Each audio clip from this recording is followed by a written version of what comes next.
Madilim ang ilalim ng tulay sa gilid ng lungsod. Hindi ito lugar ng awa. Lugar ito ng mga naiwan, tinapon at nakalimutan. Basa ang simyento. May mga plastik na inaanod ng hangin. At ang ilaw ng poste ay kumukurap na parang anytime mawawala. Sa gitna ng dilim, may isang lalaking nakaupo. Pulubi sa paningin ng lahat. Payat ang katawan, gusgusin ang damit, makapal ang balbas at buhok na tila ilang buwan nang hindi ginagalaw ng suklay. Ang kaliwang kamay niya ay may latay na tila galing sa lumang sugat. At ang sapatos niya ay hindi magkapareho ang pares. Tahimik lamang siya. Hindi humihingi ng limos. Hindi rin nakikipag-usap. Nagmamasid lang. Sa kabilang dulo ng tulay, may 7 lalaking naglalakad papalapit. Matatangkad, malalakas sa pangatawan, may mga tattoo sa braso at leeg. Halatang hindi mga ordinaryong turista. Dayuhan, mga Amerikano. Malakas ang tawanan nila, may bitbit na bote ng beer. Ang lakad nila ay may kumpiyansa. Lakad ng mga lalaking sanay na walang kumokontra. Man, this place is trust, sabi ng isa. Perfect place to blow up steam, sagot pa niya. Maya-maya ay napansin lang ang pulubi. Tumigil silang lahat. Hey look, sabi ng lalaking may tattoo ng ahas sa leeg. Check this out, sabi ng leader nila, si Jake Miller. Matangkad, malapad ang balikat, at may tingin ng taong maraming nasirang buhay. Lumapit si Jake sa pulubi. Sinipat siya mula ulo hanggang paa. Aren't you lucky? Sabi niya sa Ingles. We're bored. Walang reaksyon ng pulubi. Sinipa ni Jake ang lata sa harap niya. Hey, I'm talking to you. Pero tahimik pa rin. Maya-maya ay tumawa ang isa. Maybe he doesn't understand English. Dahan-dahan, itinaas ng pulubi ang ulo. Kita ang kanyang mga mata. Malalim, kalmado, parang walang takot. At doon, may isang Amerikano ang bagyang umurong. Something's up, bulong niya. Shut up, sabi ni Jake. He's just a bum. Hinila ni Jake ang kwelyo ng pulubi at pinatayo ito. Dance! Dance! Sabi niya. Entertain us! Dahil doon ay nagtilian sa tuwa ang iba. Bumagsak ang pulubi sa tuhod dahil sa tulak. Dumikit ang palad niya sa basang simyento. Ilang segundo siyang hindi gumalaw. Akala nila tapos na. Pero dahan-dahan siyang tumayo. Hindi nagmamadali. Hindi galit. Tumapat siya kay Jake. Tahimik ang paligid at saka siya nagsalita. Malinaw, matatag, walang bahid ng takot. 7 segundo. Natahimik ang 7. What? What? Did he just threaten us? Napangiti si Jake. Hindi masaya, kundi insultado. You got balls for a homeless guy, sabi niya. What? 7 seconds? Tumingin ang pulubi sa kanilang lahat. Isa-isa, parang binibilang. Sa loob ng 7 segundo, sabi niya sa tuwid na English. Babagsak kayong lahat. 1 segundo ng katahimikan. Pagkatapos, tawanan. Kill him! Sigaw ng isa. Sumugod ang unang Amerikano. Malakas, diretso, puno ng galit. Hindi umatras ang pulubi. Unang segundo, isang hakbang lang ang ginawa ng pulubi pakaliwa. Ang katawan niya ay umiwas na parang sanay na sanay. Umikot ang kamay niya. Mabilis, eksakto. At crack. Tumama ang siko sa tuhod ng Amerikano. Bumagsak ito agad. Sumigaw sa sakit, bali ang tuhod at wala ng laban. What's that?" sigaw ng isa. Ikalawang segundo, sumugod ang pangalawa. May dala itong bote. Isang suntok sa sikmura, isang siko sa leeg. Bumagsak ang Amerikano, hinihingal, hindi makahinga. Crack! Bali na naman ang kanyang tuhod. Ikatlong segundo, isang kutsilyo ang bumunot mula sa likod. Hinagis. Hindi umiwas ang pulubi. Hinuli niya ang kutsilyo sa ere. Napamura ang lahat. Ika-4 na segundo, ibinalik niya ang kutsilyo. Hindi patalim ang tumama kundi hawakan. Direkta sa balikat. Sigaw, bagsak ang armas. Ika-5 segundo, si Jake ay bumunot ng baril. Huli na. Wala na ang baril sa kamay niya. Hindi niya alam kung kailan nawala. Ika-6 na segundo, isang suntok. Isa lang. Direkta sa panga. Bumagsak si Jake na parang tinamaan ng martilyo. At ika-7 segundo, huling Amerikano. Nakatingin lang. Nanginginig. Isang mabilis na galaw. Isang tapik sa batok. Bagsak. Tahimik ang ilalim ng tulay. 7 katawan, 7 segundo ang bumagsak. Huminga ng malalim ang pulubi. Tumingin siya sa mga katawan. Buhay pa. Dinampot niya ang lumang backpack. Bago siya umalis, sinabi niya sa walang mali na si Jake, "Hindi ko kayo pinatay. Hindi pa kayong pakay ko." Matapos noon, naglakad siya palayo. Muling nilamon ng dilim. Sa mata ng lungsod, isa lang siyang pulubi. Pero sa gabing iyon, may alamat na ipinanganak. Samantala sa kabilang banda naman, tahimik ang ospital sa madaling araw. Amoy disinfectant at malamig ang hangin. Sa isang kwarto sa dulo ng pasilyo, naroon ang 7 lalaking Amerikano. Buhay, pero wasak ang katawan at isip. Isa-isa silang nagising na may iisang tanong sa utak. Ano ang nangyari? Si Jake Miller ang huling nagkamalay. Mabigat ang ulo niya. May brace ang panga niya at may tubo sa braso. Pumikit siya. Pilit inaalala ang eksena sa ilalim ng tulay. Ang mga mata ng pulubi. Hindi galit, hindi takot, kundi kumpiyansa. Who was he? Mahina niyang tanong. Pero walang sumagot sa kanya. Sa kabilang kama, nanginginig si Trevor, ang may ahas na tato. Hindi siya tumitingin kanino man. He wasn't normal, bulong niya. No one moves like that. Tumahimik ang kwarto. Sa labas ng ospital, sa isang abandonadong gusali, ilang kanto ang layo. Nakatayo ang pulubi sa harap ng lumang salamin. Tinanggal niya ang makapal na balbas. Peke. Hinugasan niya muka. Unti-unting lumitaw ang isang lalaking hindi pulubi. Matulis ang panga, may pelat sa kilay.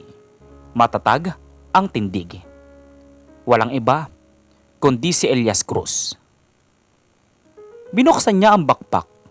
May lumang cellphone, baril na may silencer, at isang folder ng mga dokumento. Mga pangalan, mga litrato, mga petsa ng kamatayan. Isang pangalan ang binilugan ng pula. Jack Harper, dating CIA kontraktor. Ngayon, negosyanteng nagtatago sa Pilipinas. Protektado ng parehong klase ng tao na nakilala niya sa ilalim ng tulay. Umupo si Elias. Kinuha ang cellphone niya. May isang mensahe na pumasok. Nakita ka na.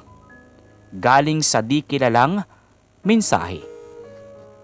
Hindi naman siya nagulat doon. Tinype niya ang sagot. Alam ko. Samantala, sa isang pribadong bilya sa labas ng lungsod, galit na galit si Jack Harper. 50 taong gulang, mayaman at sanay na inuuna ang takot ng iba. Pinanood niya ang video sa tablet. CCTV footage mula sa kalapit na kalsada ng tulay. Malabo pero sapat. Isang pulubi, 7 lalaki, 7 segundo. Dahil doon ay napamura siya. Impossible, sabi niya. Those guys are trained. Lumapit ang kanyang kanang kamay, si Marcos Red, isa ring dating sundalo. Sir, sabi ni Marcos, may record kami. Anong record? Wala, sagot ni Marcos. Literal na wala, binura. Tumayo si Jack, halatang balisa. Walang binobura ng ganito kadali.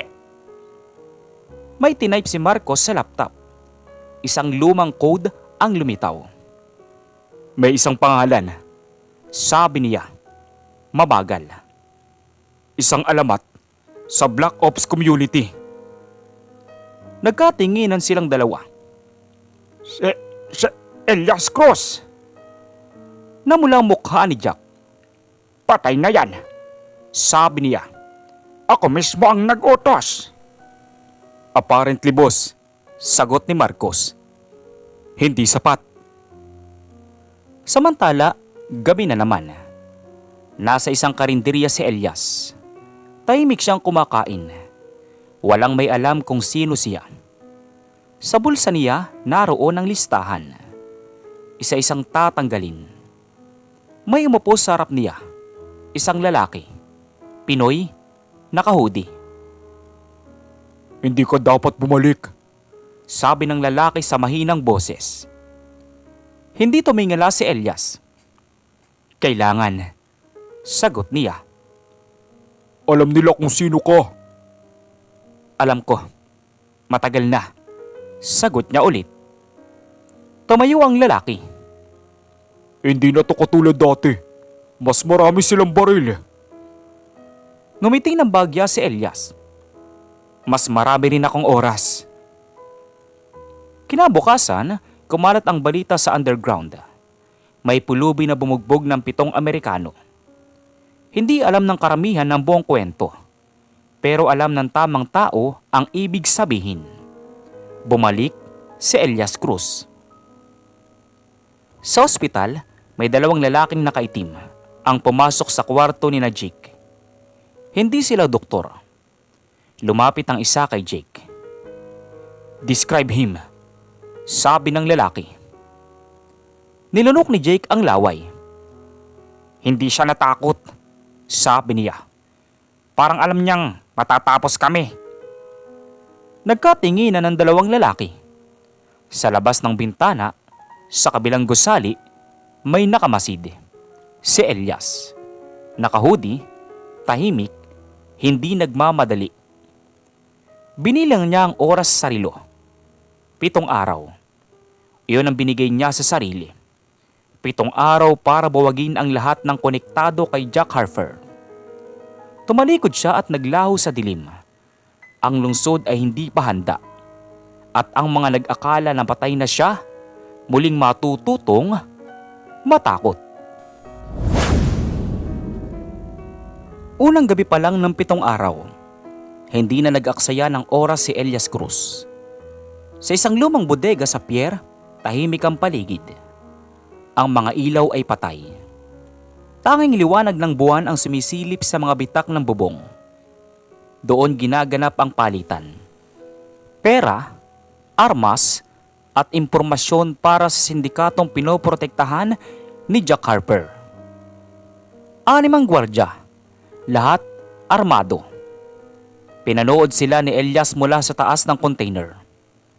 Nakapating earbud sa kaliwang tenga, hindi konektado kahit kanino, para lang marinig ang sariling hininga. 6 na target, walang sibilyan. Tumalon siya. Tahimik siyang bumagsak sa likod ng unang gwardya.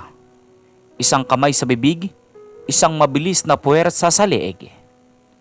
Wala nang tunog. Ikalawa. Nakatalikod. Isang patama sa batok. Nahimatay. Hindi pumapatay si Elias kung hindi kailangan. pero kapag kailangan, walang pagkaatubili. Sa loob ng bodega, nakita niya ang pangatlo at ikaapat. May usapan tungkol sa shipment. "Jack wants this clean," sabi ng isa. Isang kutsilyong umikot sa ere. Isang katawan na bumagsak. Nagulat ang isa, pero huli na. 2 segundo lang, sa labas may 2 natira. Narinig ang yabag. Humarurot ang putok ng baril. Umiwas si Elias, gumulong sa likod ng crate. Isa pang putok. Tinamaan ng bakal. Tumalon siya palabas, isang suntok, isang sipa, at tumilapon ang baril. Huli. Ang huling gwardya ay umatras, nanginginig. Hindi ko alam," sigaw nito. "Trabaho lang." Lumapit naman si Elias. "Alam mo kung para kanino ka nagtatrabaho," malamig niyang sabi. Isang ampas sa batok. Tahimik muli ang Pierre. Kinabukasan, kumalat ang balita. Isang iligal na warehouse ang pinasok. Lahat ng gwardya, wasak o wala sa malay. At nawawala ang mga papeles. Samantala, sa bilya ni Jack Harper, nagwawala siya. "Hindi lang to warning," sigaw niya. "Giyera na to!" Sumagot naman si Marcos Red. "Sir, isa-isang tinatanggal ang supply chain." Dahil doon ay tahimik si Jack. Pawis ang noo. "Hanapin niyo siya," mariin niyang utos. "Kahit magkano, magbabayad ako." Samantala, si Elias ay nasa isang maliit na silid. Nakaupo sa harap ng laptop. Sa screen, mga pangalan na may pulang marka. 3 ang naka-X. 3 ang natira. Isa roon, si Victor Salazar. Lokal na broker. Siya ang susunod. Samantala, gabi na naman. Sa isang exclusive na club. Puno ng ilaw at musika. Naroon si Victor. Napapalibutan ng babae at bodyguards. Hindi alam ni Victor na may nakatingin sa kanya mula sa kisame. Isang fire alarm ang biglang tumunog. Dahil doon ay nagkagulo ang lahat. Habang lahat ay palabas, bumaba si Elias sa likod ng VIP area. Sinunggaban niya si Victor. Who the hell?" Isang suntok sa sikmura. Nanghina ang tuhod. Hinila siya papunta sa madilim na bodega sa likod ng club. Please!" Umiiyak si Victor. I can pay!" "Hindi pera ang kailangan ko," sagot ni Elias. "Sabihin mo sa akin kung nasaan si Harper." Nanginginig si Victor. Protected siya. Maraming tao." Isang suntok ang ginawa ni Elias. "Nasaan siya?" Rico, andun siya sa Northern Hills," sabi ni Victor. May bunker. Guarded." Dahil doon ay bumitaw na si Elias.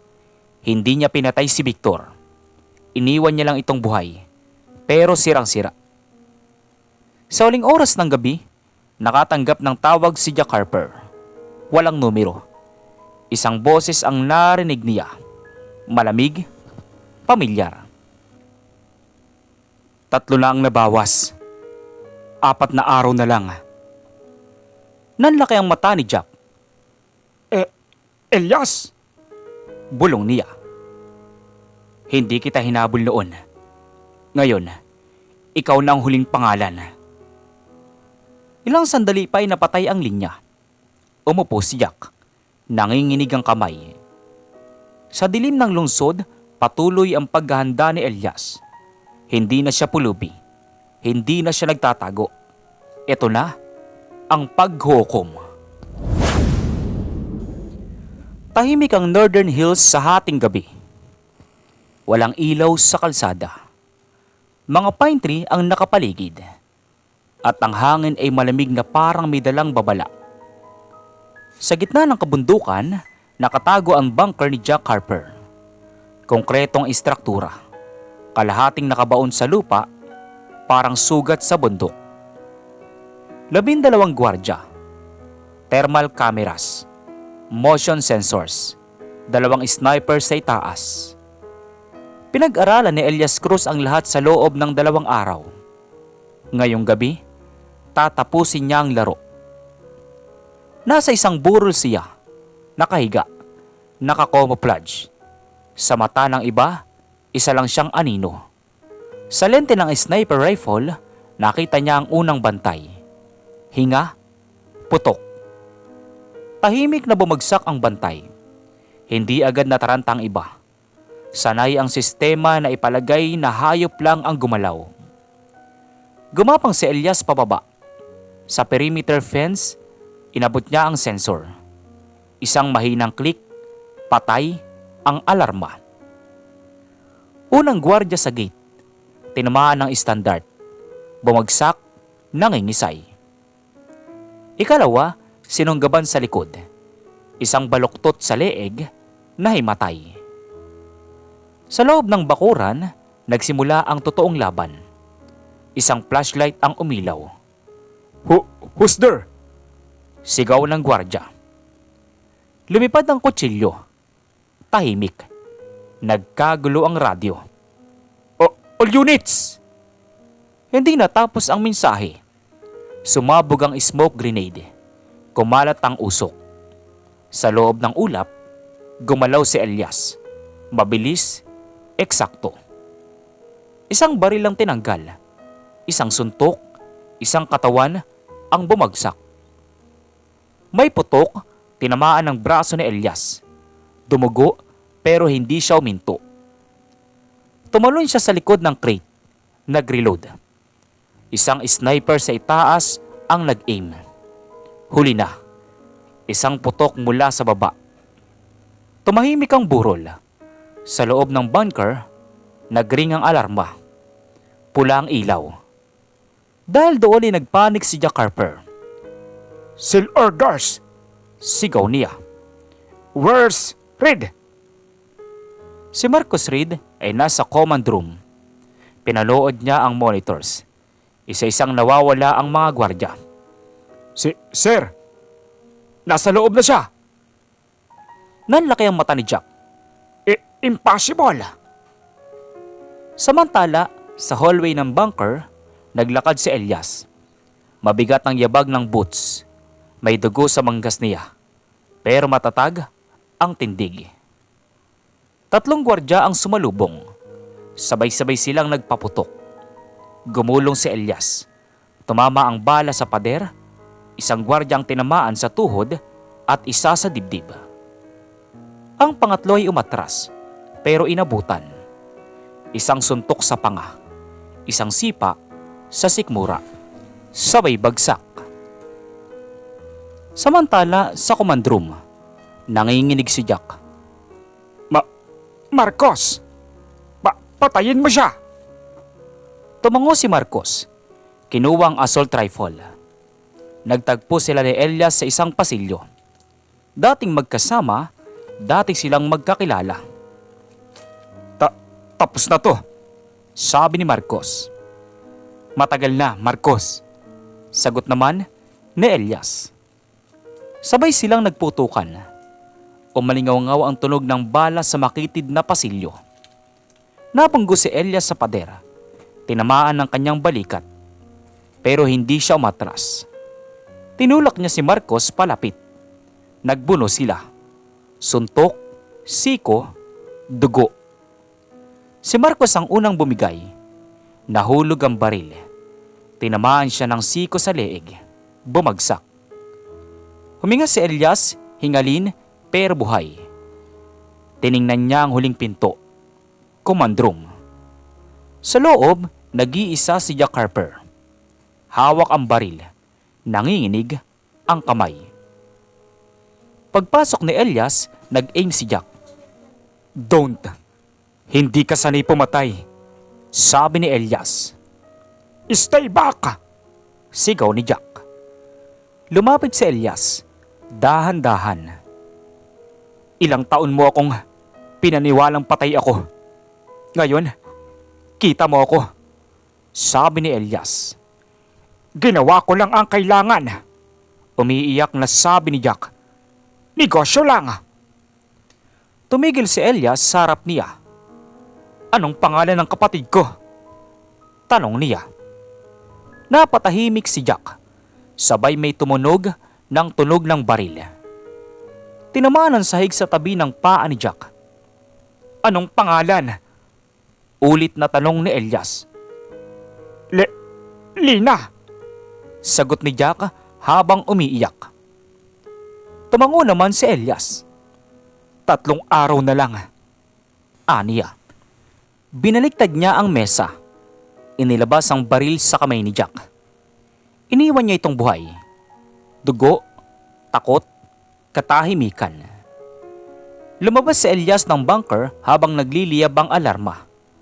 3 araw pa. At sa uling pagkakataon, mamimili si Jack kung paano siya mamamatay. Samantala, sa 4 araw matapos ang pagsalakay sa bunker, hindi na lumabas sa bilya si Jack Harper. Sarado ang gate, nadagdagan ng gwardya. May armored van sa labas. May helicopter in standby, pero walang katahimikan sa isip niya. Hindi siya makatulog. Sa bawat pikit ng kanyang mata, bumabalik ang mukha ni Elias Cruz. Hindi galit, hindi masaya, kundi tiyak. Parang alam na alam ang mangyayari. 3 araw na lang. Paulit-ulit iyon sa utak niya. Sa isang lumang simbahan sa gilid ng lungsod, nakaupo si Elias sa harap ng altar. Patay ang ilaw, isang kandila lang ang nagsisilbing liwanag. Sa sahig, nasa tabi niya ang baril, kutsilyo at isang lumang litrato. Isang babae. Ngumiti sa kamera, buhay pa. Walang iba kundi si Lina Cruz. Pinikit ni Elias ang mata. Hindi siya umiyak. Matagal nang naubos ang luha.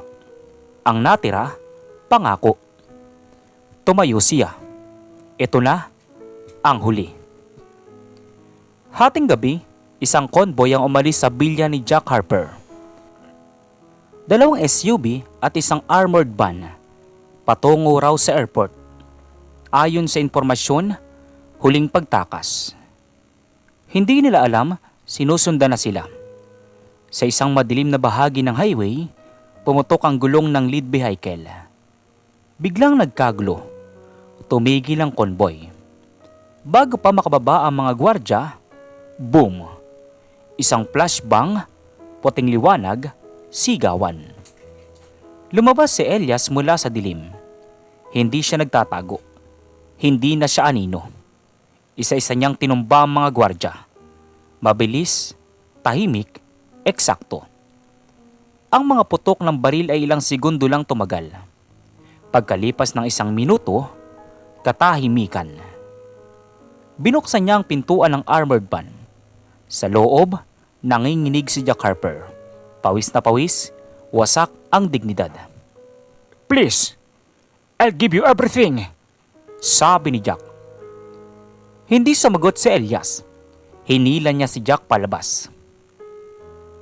Samantala, sa isang abandonadong gusali sila nagtungo. Ang parehong lugar kung saan unang nagtagpo ang kanilang mga landas 7 taon na ang nakalipas. Amoy kalawang at alikabok. Tahimik din. Inupo ni Elias si Jack sa gitna. Tinali ang mga kamay, hindi siya nagmamadali. Alam mo, pwede kitang patayin sa loob ng 1 segundo, mariing sabi ni Elias. Umiyak naman si Jack at nagmakaawa. Sorry, wag mo gawin sa akin to. Umiling naman si Elias. Hindi, kailangan mong maintindihan. Nilapag niya ang litrato ni Lina sa harap ni Jack. Naalala mo siya? Tanong niya. Nanlaki ang mata ni Jack.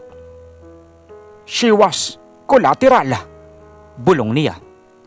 I had no choice. Biglang umigpit ang kamao ni Elias. Lahat kayo, may choice. Mariin niyang sabi. Pinili niyo lang pumatay. Tumayo siya at lumayo ng ilang hakbang. Tumingin sa relo. 7 segundo, sabi niya. Nanlumo naman si Jack. Ano yun? Tanong niya. Ngumiti si Elias, hindi masaya, kundi tapos na. Parehong oras na binigay ko sa mga tao mo, sagot niya. Parehong oras na binigay niyo sa kapatid ko. Sa unang segundo, tinanggal ni Elias ang baril sa mesa. Ipinakita pero hindi itinutok. Takot ang bumalot kay Jack. Ikalawang segundo, binuksan niya ang recorder ng cellphone. Pakinggan mo, sabi ni Elias. Narinig ang boses ni Lina. Lumang recording. Kuya, uuwi na ako, sabi sa recordings. Napasigaw si Jack. Ikatlong segundo, isang suntok sa tiyan. Hindi malakas, sapat lang para maramdaman ang sakit. Ika-4 na segundo, tinanggal ang piring sa mata ni Jack. Gusto kong makita mo, sabi ni Elias. Ika-5 segundo, ibinigay ni Elias ang baril sa kamay ni Jack. Nanlaki ang mata nito. May choice ka. Katulad ng binigay mo sa kanya, mariing sabi ni Elias. Ika-6 na segundo, umatras si Elias. Tahimik. At ika-7 segundo, pumikit si Jack Harper. Sabay, may tumunog na baril. Umaga na, natagpuan ng mga pulis ang katawan ni Jack Harper. Isang bala, isang baril, isang recording na iniwan.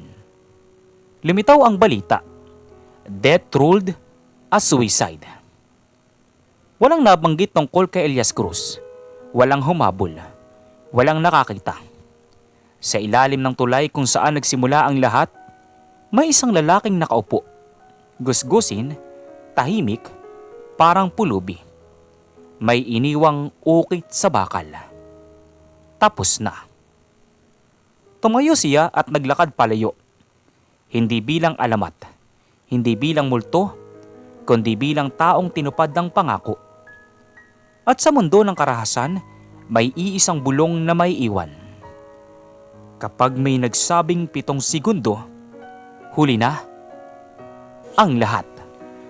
Ang kwento ng pulubing si Elias Cruz ay malinaw na paalala na hindi dapat tinuhusga ng isang tao batay sa itsura, estado sa buhay o unang tingin. Ang mga taong inaakalang mahina, walang halaga o walang kakayahan ay maaaring may tinatagong lakas, karnasan at sugat na hindi nakikita ng mata. Ang pangmamaliit sa kapwa ay kadalasang nauwi sa kapahamakan. Ipinapakita rin ng kwento na ang karahasan at kasamaan ay may balik. Maaaring magmukhang ligtas ang mga gumagawa ng masama dahil sa pera, koneksyon o kapangyarihan. Ngunit hindi nito binubura ang pananagutan. Kapag ang tao ay pumili ng kasamaan, darating ang araw na siya mismo ang haharap sa bunga ng kanyang ginawa. Mahalagang aral din na laging may pagpipilian ng tao. Walang sapilitang magpakasama. Ang bawat desisyon, maliit man o malaki, ay may epekto sa buhay ng iba. Ang mga taong nanakit at pumatay ay pinili ang landas na humantong sa kanilang pagbagsak. Ipinapakita ng kwento na ang hustisya ay hindi laging mabilis, ngunit tiyak. Maaaring matagal itong dumating, ngunit hindi ito nakakalimot. Kapag dumating ang oras, walang kapangyarihan o yaman ang makapipigil dito. Sa uli, ang paghiganti ay hindi nagbabalik ng nawala. Ngunit maaari itong magsilbing wakas sa sakit at paglaya ng konsensya. Ang tunay na lakas ay hindi basta paggamit ng dahas, kundi ang kakayahang kontrolin ang sarili at panindigan ang tama. Ang kwento ay babala at paalala. Habang may panahon pa, piliin ang kabutihan dahil ang kasamaan ay laging may hangganan.